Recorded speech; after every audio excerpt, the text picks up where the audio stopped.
অনেকেই আছে মাছের থেকে মাছের মাথা ভালো খায়, আমিও সেই দলে পড়ি।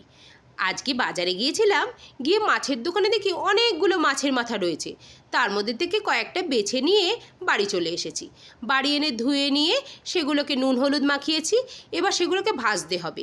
ভাজার সময় দেখলাম আমার ওই পুরনো কড়াইটা আমার দিকে তাকিয়ে আছে।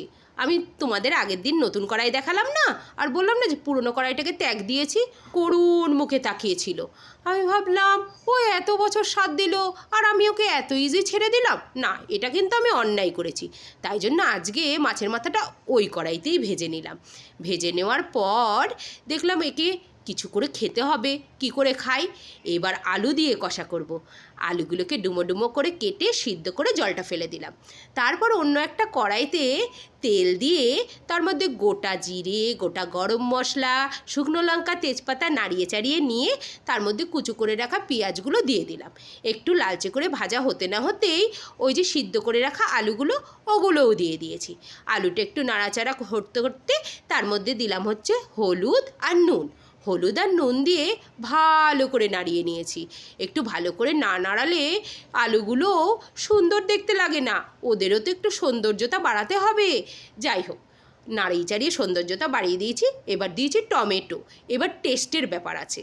টমেটোগুলোকে একটু নাড়িয়ে নিয়ে তারপর দিলাম আদা রসুনের পেস্ট। এখন ফাঁকিবাজ হয়ে গেছি, আদা রসুন আর বেটে খেতে ইচ্ছা করে না, তাই পেস্টটাকেও একটু নাড়ানো চাড়ানো করার পর একটু জল দিয়েই নাড়িয়েছিলাম।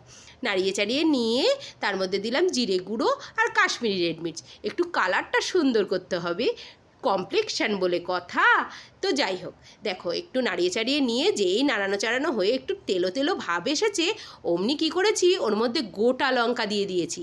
গোটা লঙ্কা দিয়ে আমার মেয়ে ঝাল খেতে পারে না, তাই জন্য গোটা লঙ্কা দিয়ে নাড়ানো চাড়ানো হয়ে যাওয়ার পর একটু গরম জল সাইডে করে রেখেছিলাম, সেই জলটা দিয়ে দিলাম। জল দিয়ে একটু ফুটতে না ফুটতেই তার মধ্যে দিলাম মাছের মাথাগুলো। এবার ওই মাছের মাথার মধ্যে একটা মাছের মাথাকে একটু ভেঙে দিলাম, যাতে ওর ওই যে তেল তেল ব্যাপারটা ঝোলের মধ্যে মিশে যায়, তাহলে টেস্টটা ভালো হবে। নাড়াচাড়া করতে করতে ওর মধ্যে দিলাম এবার একটু নামানোর আগে ঘিটাকে দিয়ে একটু নাড়িয়ে চাড়িয়ে নিয়ে নামিয়ে ফেললাম। কমপ্লিট আমাদের